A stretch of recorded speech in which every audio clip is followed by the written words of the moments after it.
Mardi 31 décembre 2024, bonsoir à tous et merci de suivre le temps d'information sur RTI2. Au sommaire de l'actualité, le chef de l'État Alassane Ouattara s'adressera à la nation à 20h. Une adresse à la nation pour faire le bilan de l'année 2024, les acquis obtenus et les perspectives pour 2025 assez attendues par les populations. Et puis, hors de nos frontières en Guinée-Conakry, la page de la transition militaire ne se fermera pas ce 31 décembre. Initialement, c'est ce mardi à minuit que devait s'opérer le retour à l'ordre constitutionnel, comme le général Mamadi Doumbouya et la junte s'y étaient engagés avec la CEDEAO. Merci d'être des nôtres sur RTI2. Comme chaque année, le président de la République, Alassane Ouattara, va s'adresser à la nation ce 31 décembre à 20h. Une adresse pour faire le bilan de l'année 2024, les acquis obtenus et les perspectives pour 2025. Comme à la tradition, certains s'attendent à ce que le chef de l'État, Alassane Ouattara, fasse aussi grâce présidentielle. Ce message à la nation est très attendu des populations. Nos reporters Georgette Ido-Fofana et Kader Bachil ont donc sillonné les rues d'Abidjan pour recueillir les attentes des Ivoiriens. Petit marché du plateau d'Okuy, commune de Cocody.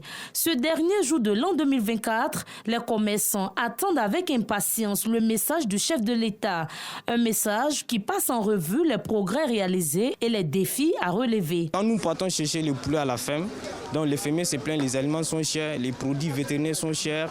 Donc ils mettent au moins 100 francs, 100 ou 300 sur le poulet. Donc le poulet nous revient 4000, 4100 francs. Donc quand nous prenons le poulet aussi, il y a les transports pour venir au marché. On doit acheter la nourriture avec la mortalité. Donc tout ça là, ça fait que nous vendons le poulet à 5000, soit à 4500 pour s'en sortir un peu. Vraiment c'est un peu dur si vraiment le président peut voir pour nous faire ses avantages pour diminuer le prix des poulets, pour satisfaire la population. Vraiment, ça va nous faire plaisir dans cette nouvelle année-là. Avant, c'était tellement dégradé, on ne pouvait même pas aller même tout près là. Mais maintenant, le président a fait que la route est un peu libérée, mais c'est les apprentis qui font un peu le prix un peu cher. Sinon, à part ça, ça va. Nous souhaiterons que les choses puissent être un peu moins chères parce que vraiment, tout est devenu cher. Par exemple, la banane, quand tu te mets à chanter avant, à un moment, 3 régimes à 3 000, mais maintenant, c'est devenu à 5 000. Donc, vraiment, c'est difficile. Donc, quand essayer de voir de notre côté, les clients aussi se plaignent. Pour des citoyens, l'année 2024 a été marquée par de nombreuses prouesses, telles que la victoire des éléphants à l'issue de la 34e édition de la CAN, Coupe d'Afrique des Nations et les différentes réalisations d'envergure. Nous avons vu beaucoup de réalisations en 2024. On a vu des ponts, on a vu des échangeurs, on a vu des routes, des hôpitaux. Les attentes de la population aujourd'hui, c'est d'ordre économique. Et nous savons que c'est un spécialiste économique, donc on n'a pas de soucis. On sait qu'il va nous amener toujours sur le bon port. La population compte toujours sur le président parce qu'ils savent bien qu'il a la manière, il sait le faire et tout le monde attend toujours de lui. En août dernier, à la faveur de la commémoration de l'indépendance, le président de la République a octroyé une prime spéciale aux retraités. Il a également encouragé la population à se faire enrôler à la couverture maladie universelle CMU afin de bénéficier de soins de qualité. Les Ivoiriens disent être reconnaissants, mais souhaitent plus d'action. Le président ayant beaucoup fait, comme nous le constatons nous tous, mais il reste encore beaucoup à faire. Et aujourd'hui, avec le changement climatique, il faut que le gouvernement aussi compte jouer sur ce cas-là de l'environnement pour que nous puissions vraiment amener nos planteurs et nos paysans à avoir un climat propice pour le travail qu'ils font. Je ne peux que souhaiter les vœux de santé, surtout de bonheur et de prospérité à chacun et à chacune. Il faut qu'on cultive la paix. Parce que, comme vous voyez, c'est parce qu'il y a la paix que la Côte d'Ivoire arrive à se développer. Et il faut qu'on accompagne le président dans ce sens-là pour que la paix règne pour toujours. Malgré les acquis de 2024, la population espère d'autres réalisations afin de bénéficier pleinement de la nouvelle année et pour l'amélioration de ses conditions de vie. Et pour ce nouvel an, depuis environ une semaine, les employés et employeurs des instituts de beauté n'ont plus de repos. De 5h à 2h du matin, et s'activent pour satisfaire leurs clientes venues des communes du district autonome d'Abidjan pour se rendre belles, femmes et fillettes veulent toutes être plus rayonnantes. Pour célébrer la Saint-Sylvestre en beauté ce 31 décembre, elles ont pris d'assaut les salons de beauté. Le constat d'Assitan Diarra et Sidiki Ouattara dans quelques salons de beauté. À la veille de la Saint-Sylvestre, ce salon de coiffure pour enfants situé aux deux plateaux dans la commune de Cocody est bondé. Il n'y a ni repos ni temps pour la causerie. Chaque coiffeuse est déterminée à honorer son engagement envers ses clientes.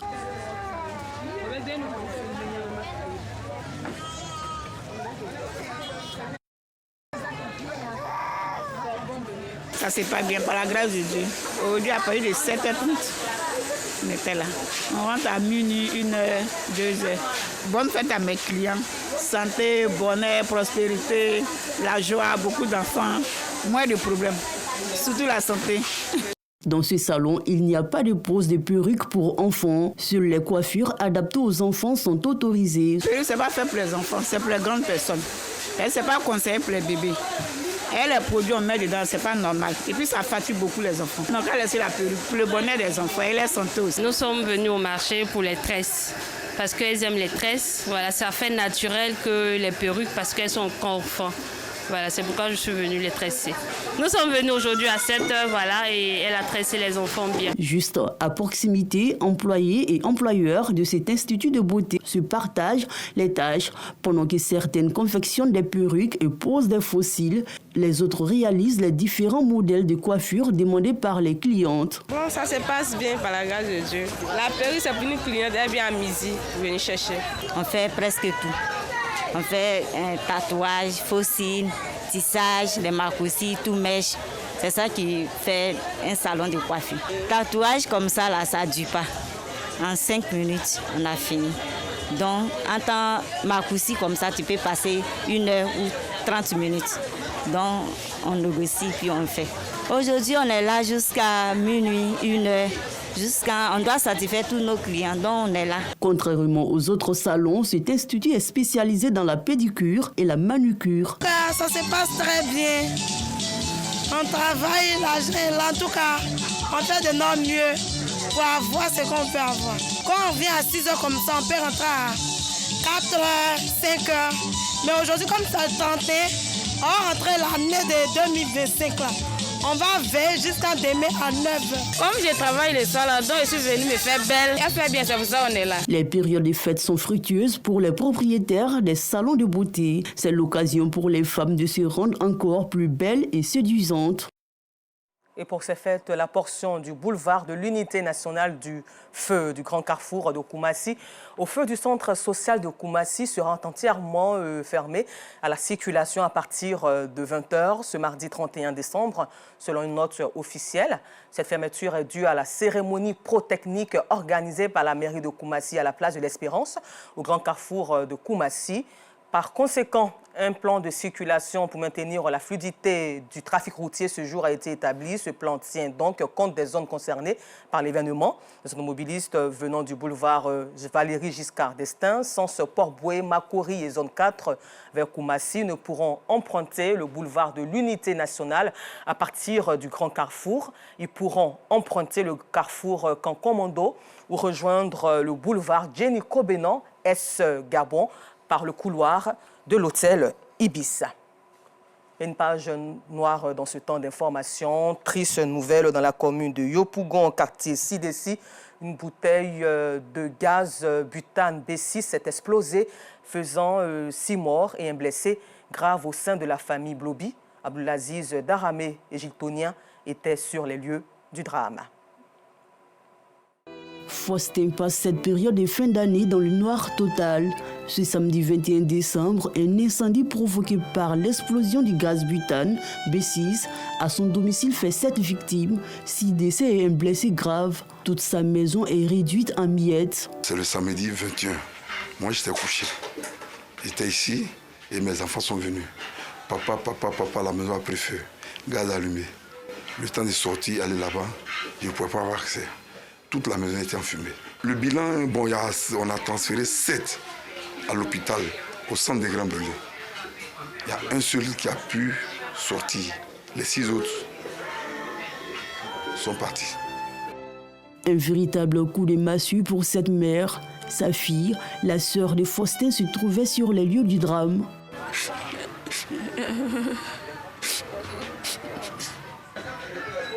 Je vais faire comment? Mon seul enfant, je vais faire quoi? Mon enfant est mort. Je vais abourer mon enfant. Yannick Kouebi est le seul survivant.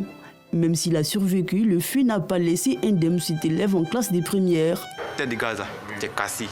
Donc, le gaz était à l'air libre comme ça. Donc, maman est venue, elle a bu de gaz, elle l'a mis dans l'eau. Et mon frère était venu, il avait sorti. Il était petit dedans même. Il est sorti, il mettait sur l'eau, le gaz faisait dans la barrique. Juste moi, il est arrivé, il parlait juste un chiffon pour venir faire au bout. Maintenant, feu envoyé un coup. Voilà ce qui reste de la maison. Une villa basse de 5 pièces, une véritable ruine.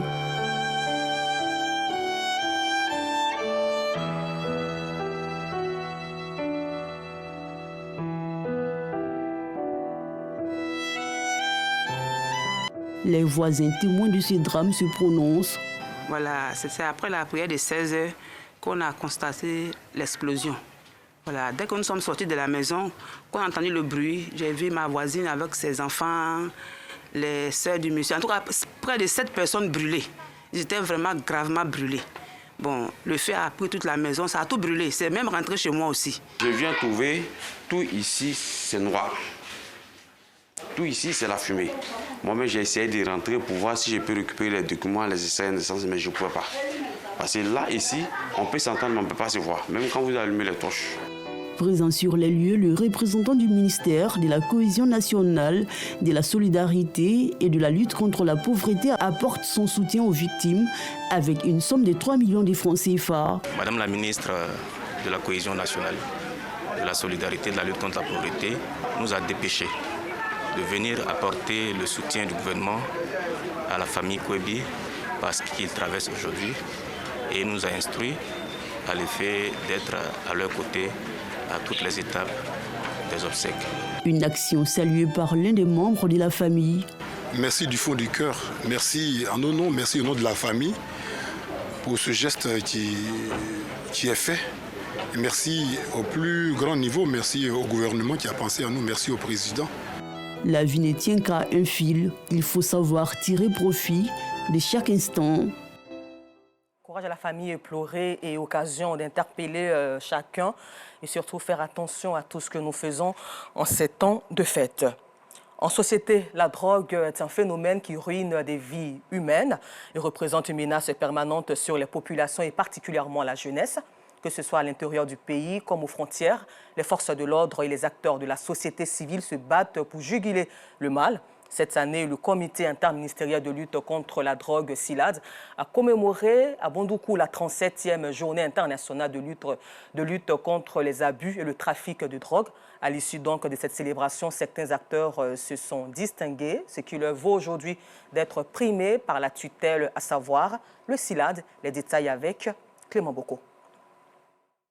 À travers ces distinctions, le secrétaire général du comité interministériel de la lutte antidrogue, SILAD, entend susciter une saine émulation de ces équipes qui abattent un travail remarquable sur le terrain, selon le premier responsable de la cellule. On a pris de nouveaux textes.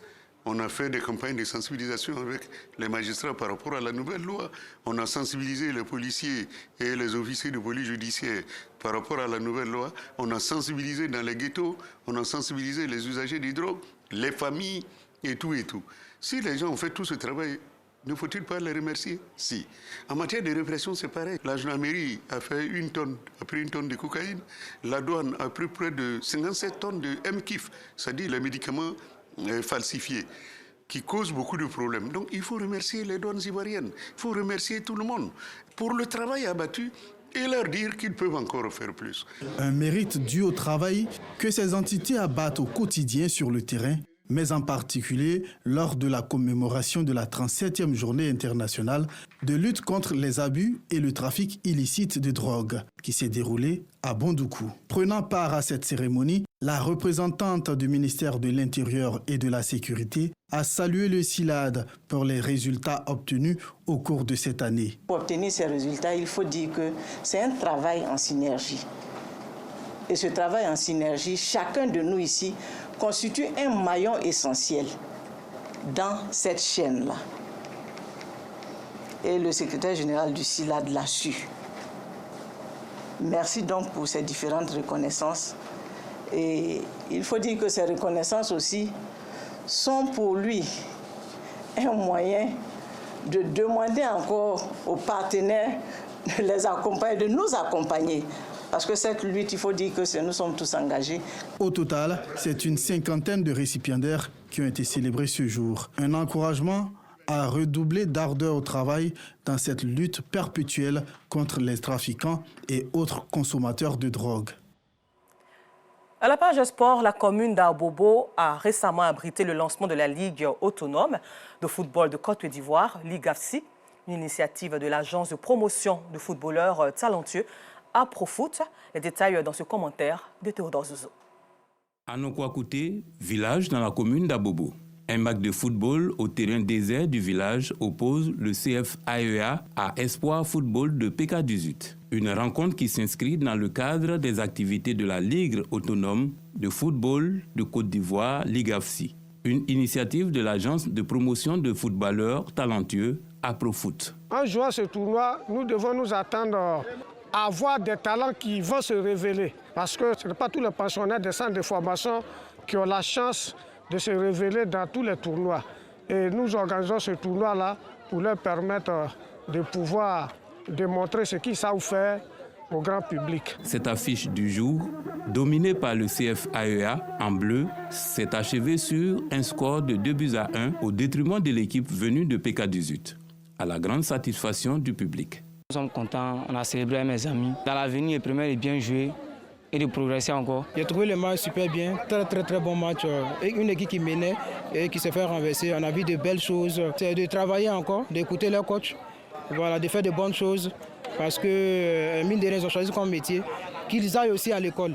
Parce que tout va dans le même sens. Et demain, ils seront des futurs stars de notre pays. Pour la Ligue AFSI, ce tournoi de football local offre aux jeunes amateurs de football une opportunité de se faire remarquer et d'être recrutés. Après l'étape de la zone d'Abobo 2, AproFoot poursuivra sa mission à l'intérieur du pays. Et en cette fin d'année, plusieurs clubs de Ligue 2 et de 2-3 ont été soulagés par la LONASI. La cérémonie s'est déroulée dans ses locaux à Makori en présence de son directeur général, Draman Koulibaly, et des responsables de la Fédération ivoirienne de football, Patrick Dadier. La Loterie nationale de Côte d'Ivoire, la LONASI, a encore respecté sa tradition, celle de remettre des chèques au club de Ligue 2 de Détroit en fin d'année. Et cela à mi-parcours de la saison.